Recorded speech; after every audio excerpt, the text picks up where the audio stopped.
Hello everyone, welcome to my channel. Thank you for visiting our channel. We aim to educate and entertain fellow car enthusiasts like you with content that is both educational and entertaining. In this video, we are going to discuss the types of Casa repair. This video is made so that you would know what are the different services that your car may need once it comes for a scheduled maintenance service, and how each department interacts with one another. Here we have categorized the different types of Casa repairs into 3 categories: PMS repair, general repair warranty claims, and body and paint. For this video, we will focus on preventive maintenance service. This is the most common type of repair that cars need as part of their regular maintenance. For better understanding, here is the flow chart that shows the different steps involved in a preventive maintenance repair. It is highly encouraged that vehicle owners set an appointment for their PMS repair. Not that they will not be accepted if they walk in, but rather to help them have a seamless experience in their service. Step 1. Appointment receptionist reminds customers of the scheduled PMs prior to the actual set date. Likewise, receptionist reminds customer to remove all important things in the car prior to bringing the car to the dealership. Step 2. Upon entry in the facility, a dealer representative will welcome the customer to the branch. Step 3. Dealer representative will give customer a form which the customer will present to the service advisor for efficient queuing. Reflected in the form is the actual odometer reading of the vehicle. Step 4. Dealer will do a thorough checklist of the vehicle and will ask the customer's confirmation after. Step 5. Service advisor will ask the customer for the warranty booklet for verification and proper documentation. Step 6. Service advisor will verify if the customer information is included in the dealer database. Should there be no record in the database, the service advisor will ask for a copy of the vehicle registration and will encode the same to the dealership system. Please note that some brands have a central database wherein all vehicle servicing records are stored, regardless of which dealership it was serviced. However, some car brands have certain limitations, particularly due to data privacy restrictions. This is why records from other dealerships may not be included in their own dealer database system. Step 7. Service advisor will recommend the appropriate PMS checkup based on the odometer reading and age of vehicle. Step 8. Service advisor will explain to the customer the scope of repair that will be done. Explain the cost and the estimated time of completion. Step 9.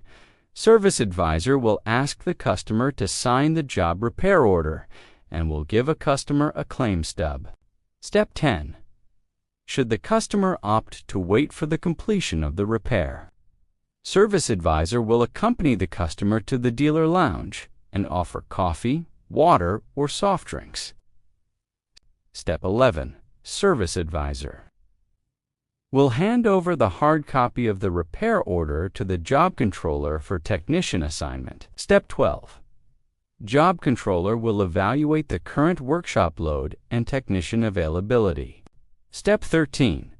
Based on the appointment and walk-in intake, promised time and nature of jobs to be performed, the job controller will assign the job to a technician based on their individual skills. Step 14. Technician will take the repair order to the parts department for parts withdrawal. Step 15. Technician will start working on the assigned vehicle and will ensure that all jobs reflected in the repair order have been properly completed. Step 16. Job controller monitors the workshop efficiency based on established flat rate time versus the actual job time of the technician. Step 17. Job controller will give the lead man a hard copy of each assigned repair order.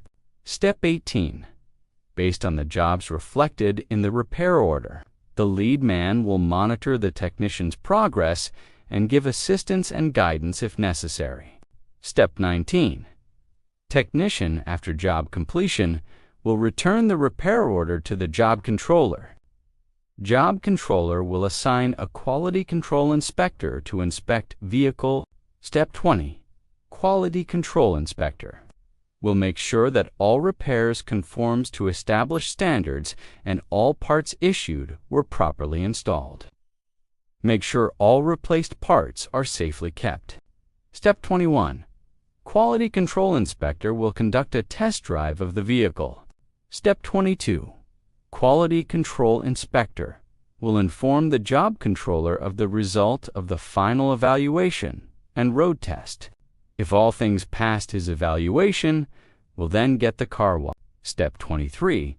Job controller will inform service advisor of the completion of job. Service advisor will endorse the repair order to the billing clerk for invoicing. Step 24. Billing clerk will verify if all things based on the job request are in order. We'll then generate the service invoice and endorse the same to the service advisor. Step 25. Service advisor will inform the customer that all jobs have been performed and the vehicle is ready for release. Explain in detail to the customer all jobs performed, including charges reflected in the invoice. Step 26. Service advisor accompanies the customer to the cashier for payment. Step 27. Service advisor accompanies the customer to his or her vehicle. Show and explain again performed jobs. Step 28. Service advisor shows the customer all replaced parts. Ask customer if he or she wants these parts to be placed inside the trunk of the vehicle. Step 29. Service advisor will advise customer when the next checkup will be. Step 30. Dealer-customer relation will call the customer after 3 days and inquire about his or her service experience. That's pretty much it for this video, guys. I hope you learned something new. Also, if you have any questions regarding this matter, please comment down below. We would be glad to answer each and every one of you. Please subscribe for more content. Thank you very much for watching. Stay safe and see you in the next video.